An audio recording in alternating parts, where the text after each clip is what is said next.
Jharkhand academic council Ranchi द्वारा आयोजित matric परीक्षा 2022 के दिनांक 7 अप्रैल 2022 को आयोजित हिंदी HNA की परीक्षा टर्म 1 की MCQ बहुवैकल्पिक प्रश्न पत्र जो कि 40 अंकों का प्रश्न पूछा गया है। तो इनमें से आप लोग यह देख सकते हैं कि कितने प्रश्न पत्र आप लोगों ने कितने प्रश्न आप लोगों ने सही किया है। तो हम लोग आते हैं प्रश्न संख्या 1 से, जो कि गद्यांश से दिया है। एक पैसेज गद्यांश रहता है, उसको पढ़ के इनका उत्तर उसी में से देना रहता है। इसके उत्तर इसी गद्यांश में छिपा हुआ रहता है। तो प्रश्न संख्या 1 से हम लोग देखेंगे, साहस की ज़िंदगी सबसे बड़ी क्या होती है। इसका उत्तर 2 हो जाएगा, ज़िंदगी। दूसरा, जनमत की उपेक्षा करके जीने वाला आदमी दुनिया की असली क्या होता है। इसका उत्तर हो जाएगा ताकत, 1। तीसरा, किस मनुष्य की पहली पहचान यह है कि वह किसी के बारे में कोई चिंता नहीं करता। इसका उत्तर हो जाएगा 4, साहसी। चौथा, जनमत शब्द कौन सा समास है। ये हो जाएगा तत्पुरुष समास। 5वां, अड़ोस पड़ोस को देखकर चलना यह कैसा जीव का काम है। तो ये हो जाएगा साधारण। अब प्रश्न संख्या 6 से लेकर 10 तक ये भी जो है सो पदांश को दिया गया है, मतलब इसको पढ़ के ही इसका उत्तर देना है। तो प्रश्न संख्या 6, हंस लो 2 क्षण खुशी मिली वरना जीवन भर क्या है। इसका उत्तर हो जाएगा 2, क्रंदन। प्रश्न संख्या 7, दूरी तलक किसकी गाथा है। ये हो जाएगा इसका उत्तर 4, धरती। प्रश्न संख्या 8, नील गगन का एक शब्द क्या होगा। तो इसका उत्तर हो जाएगा 2, नीलांबर। प्रश्न संख्या 9, खिलता फूल क्या हो जाता है। इसका उत्तर 1 होगा, म्लान। 10वां, जब सावन घन घिर जाते हैं तब कौन छिप जाता है। इसका उत्तर हो जाएगा 2, शशि। अब व्याकरण से है खंड खा। तो व्याकरण से प्रश्न है 11। प्रश्न संख्या 11, निम्न में से किस वाक्य में अकर्मक क्रिया है। तो इसका उत्तर हो जाएगा 1, बच्चा खेल रहा है। 12, निम्न में से कौन सा वाक्य सकर्मक क्रिया का उदाहरण है। इसका उत्तर हो जाएगा 3, वह रोटी खा रहा है। प्रश्न संख्या 13, गुरु का एक अर्थ होता है शिक्षक और दूसरा भारी होगा 4। प्रश्न संख्या 14, निम्न में से कौन सा श्वेत का अनेकार्थी शब्द नहीं है। यहाँ देखिए नहीं है, शब्द को ध्यान से देखना है। तो इसका उत्तर हो जाएगा 3, सफ़ेदी। 15, आजीवन कौन सा समास है। ये हमारा हो जाएगा अव्ययीभाव 2। प्रश्न संख्या 16, रचना के आधार पर वाक्य के कितने भेद होते हैं। तो ये हमारा 3 हो जाएगा, 3 भेद होते हैं।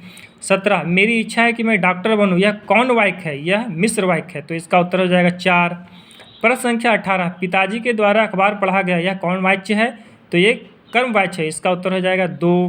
प्रश्न संख्या 19, विद्यालय घर के ... है, सही अव्यय पद को चुनो। तो इसमें हो जाएगा विद्यालय घर के निकट है। तो प्रश्न संख्या 19 का उत्तर 1 हो जाएगा, निकट। प्रश्न संख्या 20, वाच्य कितने प्रकार के होते हैं। तो ये 3 प्रकार के होते हैं। इसका उत्तर हो जाएगा 1। अब खंड गा, जिसमें से पाठ्य पुस्तक से प्रश्न पूछा गया, मतलब आप लोगों ने जो पढ़ा है उस पुस्तक से ये प्रश्न है। तो ये पदांश है, इसमें प्रश्न संख्या 21 से 24 तक का इसका उत्तर देना है। तो प्रश्न संख्या 21 से उपयुक्त पदांश के कवि कौन है। इसका उत्तर हो जाएगा 2, नागार्जुन। प्रश्न संख्या 22, फसल किसका जादू है। इसका 3 हो जाएगा, नदियों के पानी का। प्रश्न संख्या 23, फसल किसका गुणधर्म है। इसका उत्तर 2 हो जाएगा, मिश्रित मिट्टी का। 24, फसल किसका रूपांतर है। इसका उत्तर हो जाएगा 3, सूरज की किरणों का। 25, सूरदास की क्या भाषा है। तो ये ब्रज भाषा होगा। 25 का उत्तर 2 होगा।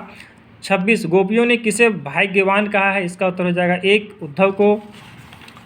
27, उत्साह कविता में कवि ने किसे गर्जने को कहा है। इसका उत्तर 2 होगा, बादल को। प्रश्न संख्या 28, विकल उन्मन थे, उन्मन पंक्ति किस कविता की है।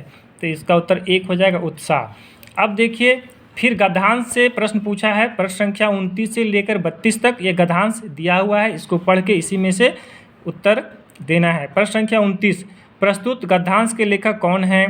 तो इसका उत्तर हो जाएगा 1, स्वयं प्रकाश। प्रश्न संख्या 30, हल्दर साहब को क्या अच्छा नहीं लगा। इसका उत्तर हो जाएगा 2, पान वाले के द्वारा एक देशभक्त का मजाक उड़ाया जाना।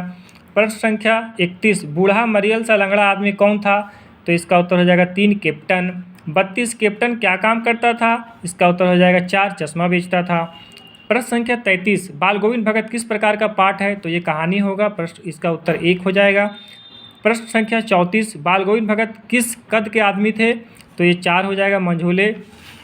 प्रश्न संख्या 35, बाल गोविंद भगत साहब किसको मानते थे? इसका उत्तर हो जाएगा 1, कबीर को। प्रश्न संख्या 36, बाल गोविंद भगत की संगीत साधना का चरम उत्कर्ष किस दिन देखा गया? इसका उत्तर हो जाएगा 4, जिस दिन उनका बेटा मरा। अब है कि निर्देश फिर प्रश्न संख्या 37 से लेकर 40 तक एक गद्यांश से पढ़कर इसका उत्तर देना है। तो प्रश्न संख्या 37 क्या है? प्रस्तुत गद्यांश के लेखक कौन है? इसका उत्तर हो जाएगा 1, शिवपूजन सहाय। प्रश्न संख्या 38, कड़वा तेल किस तेल को कहते हैं? तो ये हो जाएगा सरसों का तेल, इसका उत्तर 4 होगा। प्रश्न संख्या 39, लेखक की माँ काजल कहाँ लगाती थी? इसका उत्तर हो जाएगा 2, नाभि और लीलार में। और अंतिम प्रश्न संख्या आते हैं 40 में, लेखक किसकी गोद में सिसकते सिसकते बाहर निकलते थे? तो इसका उत्तर हो जाएगा 1, बाबूजी की गोद में। तो अब बच्चों, आप लोग आज के प्रश्न जो MCQ 40 अंकों का था, उसमें से आप लोग देख सकते हैं कि आपका कितना अंक आएगा, आपने 40 प्रश्नों में से कितना सही किया है। तो आप लोग जल्दी से जल्द मिला लें इसको। धन्यवाद।